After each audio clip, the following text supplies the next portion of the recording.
शूले movie, उसके लिए आप विरोध कर रहे हैं। वो तो हमारा संविधान का अधिकार है, उसको आपने रोक दिया। उसको सरदार पटेल थे, उन्होंने उन मूर्ति को लगाया, अनावरण किया है। तो ये सो कॉल्ड मिश्रा जैसे लोग कौन होते हैं? अब रोड पर आ चुके हैं, हम भी अपने अधिकारों को लिए की मांग कर रहे हैं और बहुत जल्दी ग्वालियर हाई कोर्ट के अंदर बाबा साहब की बहुत अच्छी, अनिल मिश्रा जैसे लोगों की राजनीति नहीं चल रही है। उन्हें कोई आरएसएस या जिस भी पार्टी के अंदर वो अपनी पहचान बनाना चाहते हैं, वहां उनकी पहचान नहीं बन पा रही है। शायद ऐसा विरोध करके तो सभी समाज के अंदर हर तरीके के शरारती तत्व प्रक्रिया से हर तरीके से उनका जवाब देंगे। जो भी वो चीजें कर रहे हैं वो गलत हैं और इस तरीके की घटनाएं जाहिर सी बात है वो लोग ज्यादा करते हैं जिनको कोई पॉलिटिकल वेंडेटा चाहिए होता है कि अपनी राजनीति कोई एक विचारधारा से वो आते हैं, आरएसएस संघ की विचारधारा से आते हैं, तो वो लागू करना चाहते हैं। और हमारी सिर्फ विचारधारा की लड़ाई। यहाँ जो कलश यात्रा रोकी वो जाट में भीम आर्मी वाले लोगों ने रोकी है ना। देखिए मैं ये कहना चाह रहा हूँ कि कलश यात्रा अगर रोकी गई है ना, और क्या कहते हैं, कोई भी चीज़ आप शासन और प्रशासन से जब भी कोई भी रैली निकालते हैं, कुछ भी निकालते हैं, तो आप उसको क्या कहते हैं लेके परमिशन लेनी पड़ती है। उनके पास परमिशन ही नहीं है। तो हमारा तो यही कहना है कि जो, क्योंकि हम तो कानून के ज्ञाता हैं, तो हम तो कानून की बात कर सकते हैं कि उनको वो निकालें, कोई दिक्कत नहीं है, लेकिन उसकी ड्यू परमिशन एसडीएम से, जिला कलेक्टर से लीजिए। कार्य की कोई परमिशन नहीं होती ना। देखिए हर एक तरीके के कार्य की परमिशन होती है। जब हम कहीं शादी ब्याह का आयोजन भी करते हैं, कहीं फंक्शन भी रखते हैं, तब भी हम उससे पहले हम उसको क्या कहते हैं परमिशन विद परमिशन लेके, आज अगर हम शाह ऑडिटोरियम में कोई फंक्शन रख रहे हैं अपने समाज के लिए, तो हमने शासन को प्रशासन को इस बात की पहले ही सूचना दी है और उसके बाद उन लोगों ने हमें तो ये शासन प्रशासन का काम है ना, आप लोगों का काम थोड़ा ये किसी हम तो शासन प्रशासन से ये मांग करेंगे। जब हमारे मोहल्ले में नहीं आ सकते आप देखिए, जब हमारी चीजों को वो लोग नहीं सुनेंगे तभी तो हमने उनको रोका है। क्योंकि क्या कहते हम तो शासन प्रशासन पे ही उनके पास गए हैं उनकी शिकायतें लेके कि आपने किस क्या कहते परमिशन के तहत आपने ये कलश यात्रा निकलवाई। जब वो उनको वो उस चीज को जस्टिफाई ही नहीं कर पा रहे, तब हमने ये किया है। आप आरोप लगा रहे हैं कि हमारी जयंती में जो बाबा साहब की 14 अप्रैल जयंती हमारी यात्रा नहीं निकलने दी इन्होंने, तो हम भी नहीं निकलने देंगे इनकी। देखिए ये तो होता ही है, ये तो होता ही है। अगर आप किसी की धार्मिक भावनाओं को ठेस पहुंचाएंगे तो पहुंचाएगी, तो फिर आपकी क्या कहते हैं आपकी भी धार्मिक भावनाओं को ठेस पहुंचेगी। और मैं ये कहता हूँ कि बाबा साहब की आप अम्बेडकर के जयंती की बात कर रहे हैं या 14 अप्रैल की बात कर रहे हैं, मैं ये कह रहा हूँ कि बाबा साहब किसी वर्ग विशेष के नहीं है। जब उन्होंने संविधान लिखा तो वो किसी एक वर्ग विशेष की क्या कहते हैं सहूलियत के लिए नहीं लिखा, वो सर्व समाज के लिए लिखा। अनिल मिश्रा का संविधान निर्माता कहना उनको गलत होगा। देखिए ग्वालियर के जो वकील हैं देखिए अनिल मिश्रा जी को संविधान दोबारा से पढ़ लेना चाहिए। ड्राफ्टिंग कमेटी के चेयरमैन थे, जिन DPN राव की वो बात कर रहे हैं, उनका भी बकायदा योगदान था, बट वो क्या कहते हैं काम कर रहे थे बाबा साहब के साथ, और वो सिर्फ एक टाइपिस्ट थे। मैं कहता हूँ हर व्यक्ति का अपना योगदान है, वो सिर्फ टाइपिस्ट थे, उनको गाइडेंस तो सारी की सारी क्या कहते हैं नरेशन तो बाबा साहब दे रहे थे।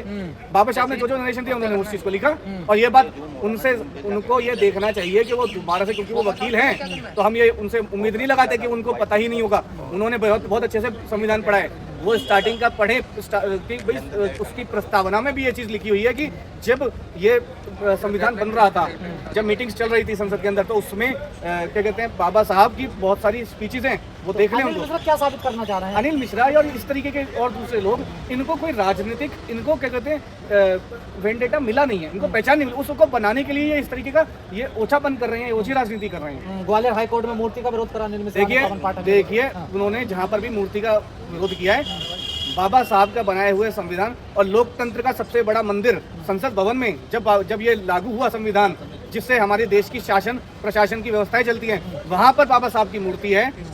उस समय के इतने बड़े सर्व समाज के सभी लोगों ने, चाहे उनमें नेहरू जी थे, सरदार पटेल थे, उन्होंने उनकी मूर्ति को लगाया, अनावरण किया है। तो ये सो कॉल्ड मिश्रा जैसे लोग कौन होते हैं? और मैं कहता हूँ संसद भवन के अंदर उनकी मूर्ति है और बहुत सारी जगह पर इतना संघर्ष, इतना विवाद हुआ ग्वालियर हाईकोर्ट में बाबा साहब की मूर्ति को लेकर, लेकिन आखिरकार मूर्ति नहीं लग पाई। देखिए मैं एक बात बताऊं आपको कि मूर्ति नहीं लगी, हमारे पास कोर्ट का ऑर्डर है, उस ऑर्डर को क्या कहते हैं इनिशिएट कराने का उसको क्या कहते हैं राइट है SDM के पास।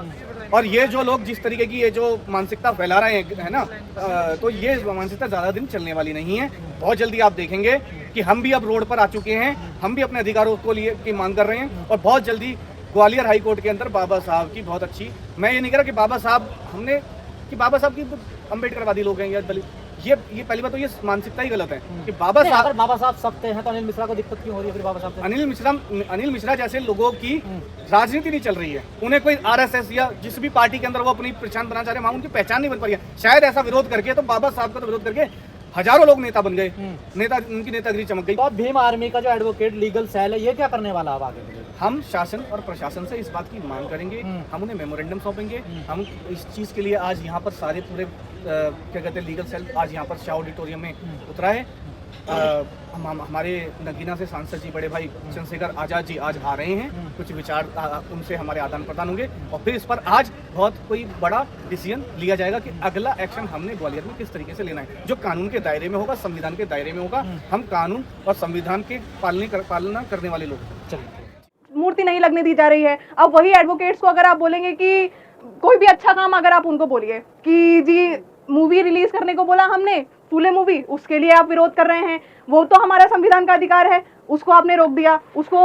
और वो भी जो मूवी रिलीज हुई थी वो हमारे ही लोगों के सिनेमा हॉल्स में रिलीज हुई थी, ज्यादातर लोगों ने रिलीज ही नहीं की, क्योंकि अगर वो रिलीज कर दी जाती तो उन्हें अच्छे आचरण मिलते जो कि उन्हें देने ही नहीं है। अब वो अच्छे आचरण ना देने के, अब बुरे आचरणों की वो बात ही नहीं करते भाई। लेकिन वो तो आपके बाबा साहब की प्रतिमा भी नहीं लगने दे रहे हैं, पहले कानून मंत्री रहे हैं बाबा साहब देश में। उनको मूर्ति, वही मैं बोल रही हूँ ना कि अच्छे आचरण वो कब मिलेंगे, जब वो देखेंगे, जब वो जानेंगे कि भाई बाबा साहब की मूर्ति है, बाबा साहब को वो जानेंगे कि बाबा साहब कौन थे। पर जब वो उनके दिमाग में ये है कि हम मूर्ति ही ना लगने दें ताकि वो तो राम की बात कर रहे हैं, मनु की बात कर रहे हैं, क्यों उनकी प्रतिमा लगाई है आप?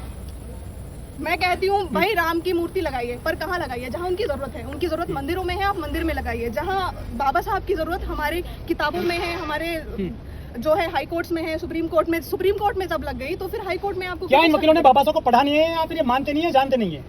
जो वकील विरोध कर रहे हैं बाबा साहब, देखो जो वकील है वो पढ़ा है, वो उन्हें बाबा साहब पता है, उन्हें जवाहरलाल नेहरू पता है, उन्हें सारे एडवोकेट्स पता है जी। बट उनकी वो पॉलिटिक्स हो गई है कि भाई नीची जो कथित नीची जो कहते। धन्यवाद। ऐसी खबर पाने के लिए चैनल को सब्सक्राइब जरूर करें।